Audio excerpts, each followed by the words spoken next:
Hey there, my name is Kevin, and I'm going to be showcasing a little bar top that I put together. The design was inspired by a YouTuber named Michael Alms, and I'll link his information in the video below. The basics of it is pretty simple. You just set your table saw to 30 degrees and spend a lot of time in front of it breathing dust and getting things in your eyes. You want the width of the blade, or at least the width of the piece of wood, to be as thick as your plywood. And then once you spend all your free time cutting those down, you'll be stuck with a bunch of these lengths. I believe they are rhombuses. Maybe it's a trapezoid. I don't know. I'm not in 5th grade anymore. So, anyways, you'll get a bunch of these put together, and since my table saw does not cut straight all the time, I think the fence is a little bit loose. I just went through and I kind of made sure that the three that I were grabbing just fit together well. They do take a lot of glue. I should have bought more of it because I'm pretty sure I ended up buying 2 gallons worth.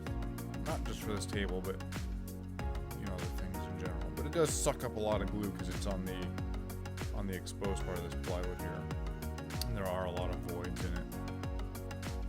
I made sure to select a thick plywood. I believe it's 7/8. I don't know. It seems really thick. I think it might actually be 3/4 plywood, and I wanted something that had a lot of color in each layer to give you some good lines. I bought something else earlier and I sampled it, and the colors were too similar and didn't give as dramatic of an effect. Anyways, you can see once the pieces are glued up, I kind of shimmy them around to make sure all that glue is really worked in there, fills any voids if it can, and then I use some rubber bands to start clamping it down. And the rubber bands were okay. They actually worked pretty well. They were just hard to take off, and they were pretty difficult to get into the middle of this dowel. Right, so the outsides were pretty easy. I'd wrap it around a couple times and it held them really secure. But in the middle, you had to work it down, and getting them off wasn't easy.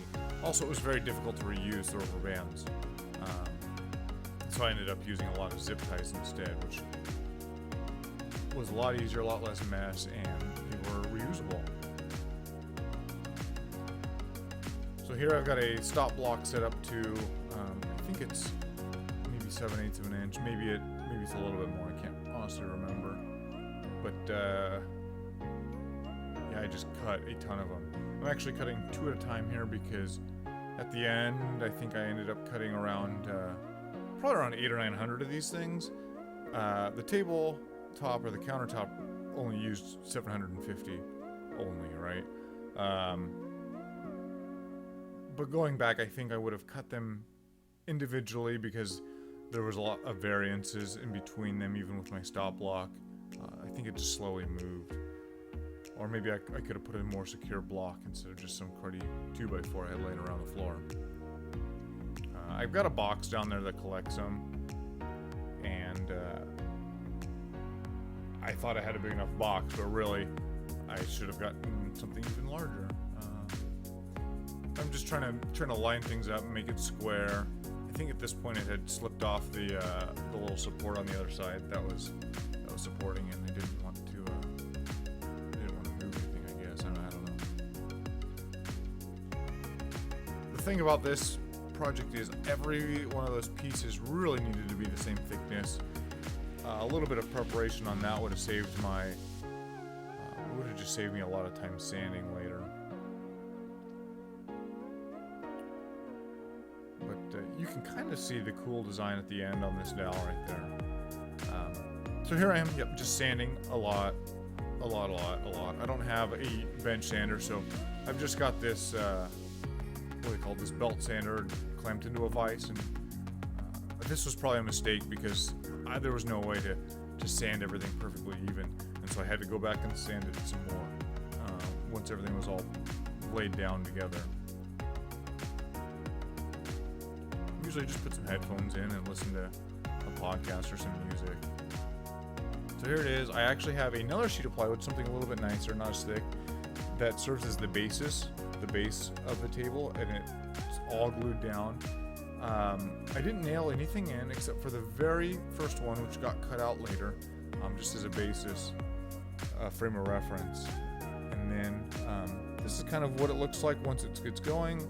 The darker spots in there are is wood filler, which, just glue and sawdust there. I also decided to use a black walnut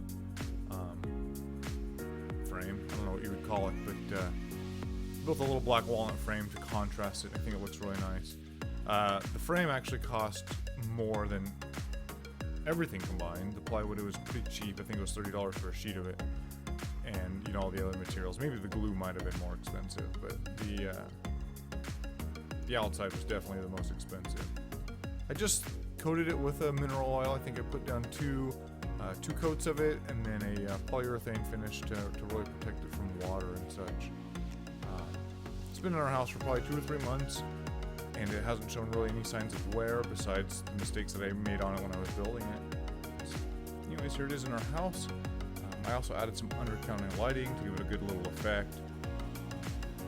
The light is actually directed towards the wall, so it's not too harsh, and even during the day, it adds a really nice effect. It's not overwhelming. Thank you so much for watching. I appreciate any feedback or criticisms, primarily on maybe the production side of things, the video and the audio. I'm looking to just experiment with this a little bit more and figure out my own sound and my own